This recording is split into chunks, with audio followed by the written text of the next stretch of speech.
Good day everyone, I'm Cheryl Di Maiyakan, a caregiver student from St. Augustine School of Nursing, Lipa City. And today I'm going to demonstrate on how to administer oxygen via nasal cannula. It is a method in which oxygen is supplemental at higher percentage than what is unavailable in atmospheric air. Its main purpose are to release dyspnea, to reduce or prevent hypoxemia or hypoxia, to alleviate associated with struggle to breathe. Therapeutic oxygen is available from two sources. One is from wall outlet or central supply, and one is from oxygen cylinder. In administering oxygen, we are guided with the following guidelines, such as explain to the client the dangers of lighting matches or smoking cigarettes, cigars, pipes. Related to that, make sure that the warning signs, oxygen, no smoking, are posted to the client's door and above the client's head. Do not use oil on oxygen equipment because oil can ignite if exposed to the oxygen. In administering oxygen, we will be needing the following equipment.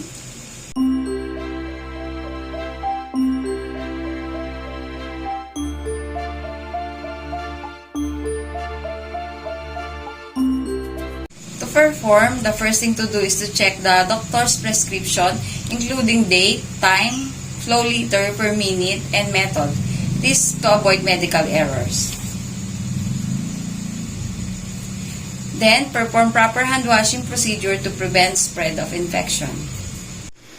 Introduce yourself to the client and verify the client to ensure that you're doing the right procedure to the right person.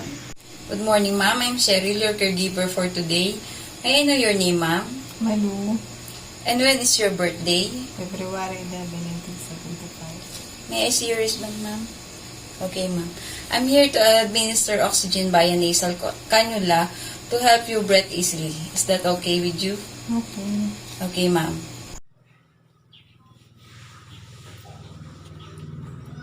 To start, attach the flow meter into the wall outlet or oxygen cylinder.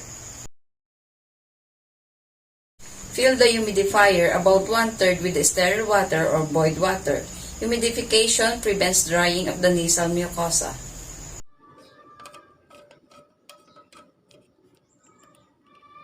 Attach the cannula with a connecting tubing to the adapter on the humidifier.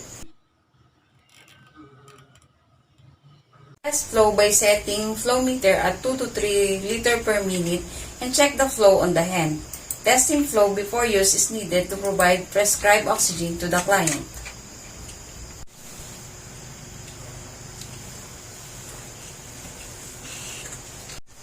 Adjust the flow meter setting to the ordered flow rate.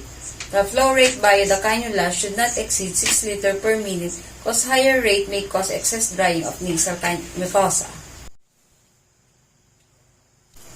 Insert the nasal cannula into the client nostril. Adjust the tubing behind the client ears and slide the plastic adapter under the client's chin until he or she is comfortable. Proper position allows unobstructed oxygen flow and ease the client respiration.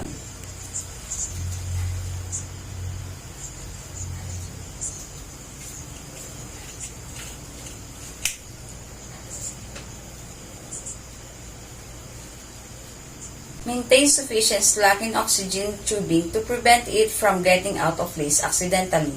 Then encourage the client to breathe through the nose rather than the mouth and expire from the mouth because breathing from the nose inhales more oxygen into the trachea, which is likely to be exhaled through the mouth. Ma'am, I want you to breathe on your nose and expire from your mouth. Is that okay, ma'am? Okay. Okay, ma'am. Initiate oxygen flow to maintain doctor's prescription and avoid oxygen toxicity. Assess for the patient's response to oxygen and comfort level. How's your feeling, ma'am? Okay. Are you comfortable? Yeah. Dispose gloves and perform proper hand hygiene.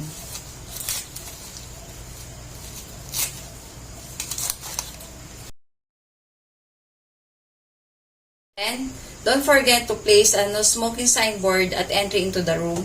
This sign warns the client and the visitors that smoking is prohibited because oxygen is combustible.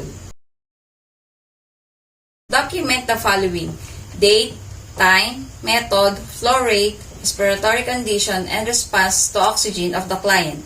Documentation provides coordination of care, and sometimes oxygen inhalation bring intoxication. Then, sign the chart to maintain professional accountability. Report to the senior staff to provide continuity of care and confirm the client's condition.